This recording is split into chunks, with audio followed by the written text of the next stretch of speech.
Kitab Imamat terdiri atas 27 pasal, 859 ayat, dan 24.546 kata. Penulis kitab ini adalah Musa. Tema kitab Imamat adalah kekudusan, mendekati Allah melalui darah, dan pentingnya kesucian. Waktu penulisan berkisar antara 1445 sampai 1405 sebelum Masehi.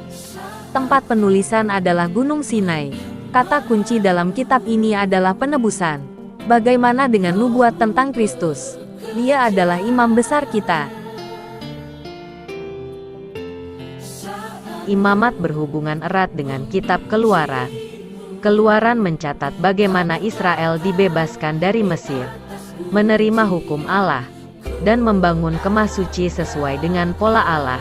Keluaran diakhiri dengan datangnya Yang Kudus untuk tinggal di dalam kemah suci yang baru saja didirikan itu. Keluaran 40 ayat 34. Bahwa kitab Imamat hanya membahas imam-imam Lewi. Akan tetapi, tidak demikian halnya karena sebagian besar kitab ini berkenaan dengan seluruh bangsa Israel.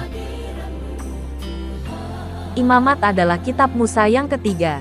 Lebih dari 50 kali disebutkan bahwa isi kitab ini adalah firman dan penyataan Allah yang langsung kepada Musa bagi Israel, yang kemudian disimpan oleh Musa dalam bentuk tertulis. Yesus mengacu kepada sebuah bagian dalam kitab Imamat dan menghubungkannya dengan Musa, Markus 1 ayat 44. Rasul Paulus mengacu kepada suatu bagian dalam kitab ini dengan mengatakan, sebab Musa menulis.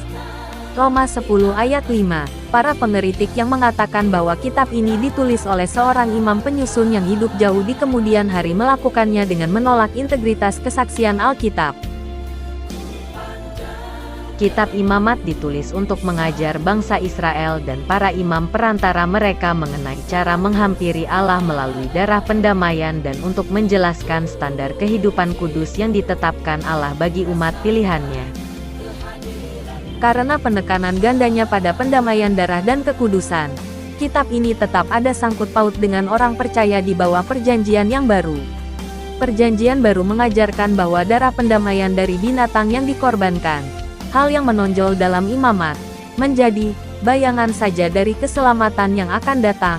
Ibrani 10 ayat 1, dan menunjuk kepada Kristus sebagai korban penghapus dosa yang dipersembahkan satu kali untuk selama-lamanya. Ibrani 9 ayat 12. Perintah untuk hidup kudus dapat dicapai sepenuhnya melalui darah Kristus yang mahal di dalam diri seorang percaya perjanjian baru, yang terpanggil untuk kudus di dalam semua bidang hidupnya. 1 Petrus 1 ayat 15.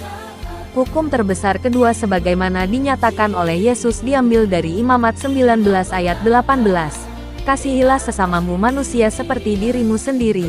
Matius 22 ayat 39.